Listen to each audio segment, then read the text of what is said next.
অবিলম্বে বাধ্যতা পুনঃপ্রবর্তন করতে হবে, অবিলম্বে বাধ্যতা পুনঃপ্রবর্তন করতে হবে, ধর্মনিরপেক্ষ বিজ্ঞান ভিত্তিক শিক্ষা চালু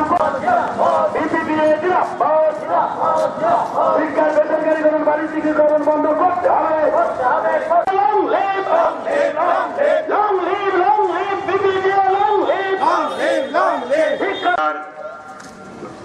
যেখানে সম্মেলন অনুষ্ঠিত হচ্ছে তার অভ্যর্থনা কমিটির সম্পাদক, এই অভ্যর্থনা কমিটির সদস্যবৃন্দ, আমি সর্বপ্রথম সমিতির কেন্দ্রীয় কমিটির পক্ষ থেকে যারা এখানে তাদের কষ্ট স্বীকার করে এখানে উপস্থিত হওয়ার জন্য, এই সম্মেলনে আগামী দিনে শিক্ষার সমস্যার সমাধানে এবং শিক্ষক জীবনের উপরে যে আক্রমণগুলো নেমে আসছে, ৬৭ বছর পেরিয়ে গেছে, আমরা স্বাধীনতার পর থেকে শুনে এসেছি যে শিক্ষার অধিকার আমাদের সকলের।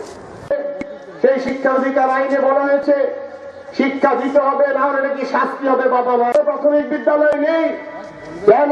১,১৪,০০,০০০ শিক্ষকের পদ শূন্য কেন?